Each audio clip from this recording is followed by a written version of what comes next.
GMD Tan Kadiang, tapos susundan siya, GMD Malu Arellano, at syempre, yung pangatlong magta-testimony, GMD Angie Liwanag. Yes! Good morning!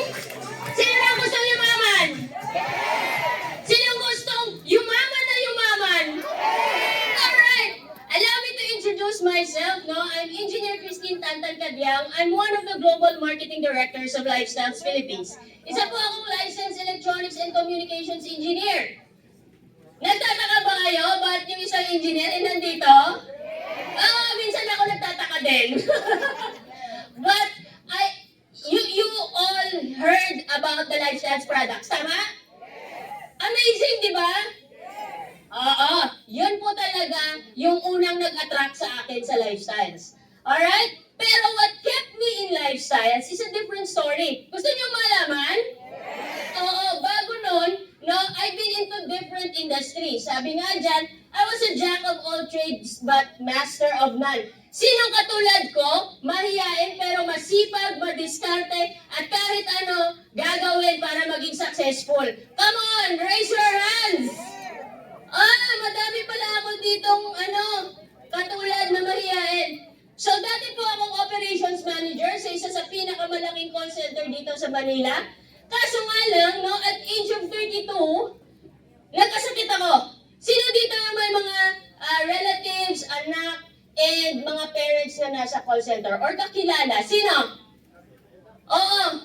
Now, para to sa mga call center people din. Kasi during that time, pumasok ako sa call center, 32, maganda, cute, no? Pero dahil sa stress at puyat, naging dugyot, no? So, 32, nag-resign dahil sa sakit, chest pain. So, siniplihan ko yung pag-iisip ko. Sabi ko, pag nagtagal pa ako dito, baka ma-angioplasty ako. So, during that time, since kabataan, sino naging 32? Dati, 32, 33 kayo kaagad. Hindi kayo nag-agi sa 32.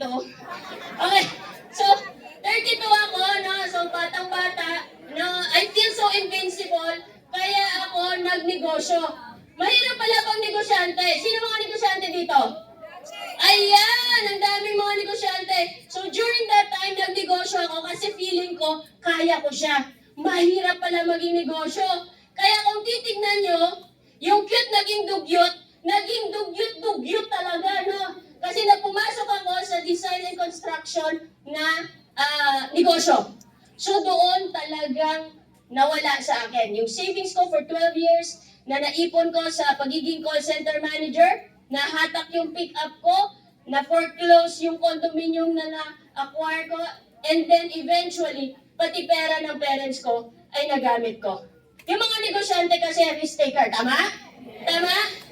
Oo, kahit yung pambato, pinapatad. Anong patad? Pag ilonggo ka, tinataya, okay? So, ang nangyari, naubos. Naubos talaga ang lahat ng naipundar ko.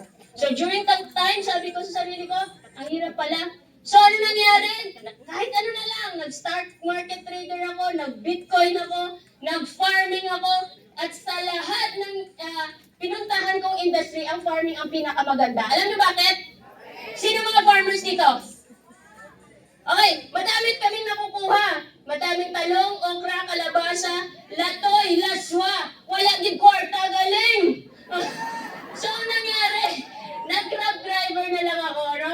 2017, I was so down low and lost. No, sabi ko, parang wala nangyayari sa buhay ko.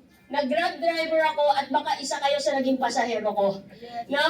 Nagtatanong ako kay God during that time, sabi ko, Lord, is this it for me? Akala ko, maganda yung plano mo sa buhay ko. And you know what?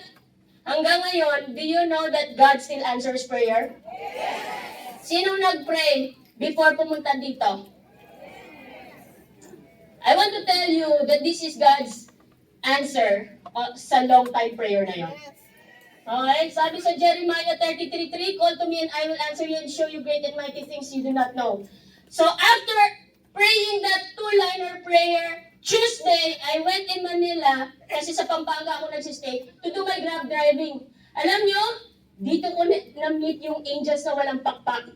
This is Global Marketing Director Angie Liwanag. Siya po yung taong na-meet ko sa church, nagmahal sa akin, nag-nurture sa akin, tinuro lahat ng sikreto dito sa negosyong to. After 2 years and 10 months, I got my Global Marketing Director pin. Gusto niyo yun? Oo, dito sa Lifestyles, ang tao mga generous. So ano pa yung nangyari? Yung tinuro po nila sa akin is hindi lang magbenta ng intra, but yung reason ko why should I keep fighting for my God-given dreams. Buhay pa ba yung mga parents nyo? Ayaw kong sundan si GMD Rock, no? But nung nag-start ako sa Lifestyles, these are my reasons why I kept fighting for my God-given dreams. No, yung nanay ko may COPD, yung tatay ko is may COPD, asthma, emphysema, yung nanay ko may cervical spondylosis. Alam niyo lahat yon nakuha ng Lifestyles products. And, ang pinakamaganda is nabibigyan ko na sila ngayon ng buhay na gusto nila. Gusto niyo yun? Dati, 6 years ago, I started like you. Nandyan, nakaupo, pero I took the risk kahit wala akong pera. Sino walang pera dito? Para sa atin to. I took the risk, nangutang ako may credit card, sinwipe ko yung credit card, and after that, in 5 years, I was able to buy brand new cars, 2 townhouse, one high-end lot, and napakamahal na condominium malapit sa Shangri-La EDSA. Gusto niyo yun? Yes! Dito nyo lang sa Lifestyles makukuha nun. And lahat ng travels, ang gaganda. Pinaka-recent is, napunta kami sa Japan, Sakura. No, cherry blossom na season. Ang ganda-ganda niya. Gusto kong makasama ang nanay ko next time. Alright? And what else happened to me? Lahat ng efforts po ninyo dito sa Lifestyles i-recognize. So yan, nag-engineering ako, hindi man lang mag-trace yung grade ko minsan, no? And dito sa Lifestyles, it's not just about you, but also with the people na nagtatrust sa'yo ng dreams din nila. So ngayon, we have elite leaders in Western Visayas na dati hindi ko alam kung meron. Napalakan natin yung Lifestyles. And when I was starting Lifestyles, I never thought I'd succeed.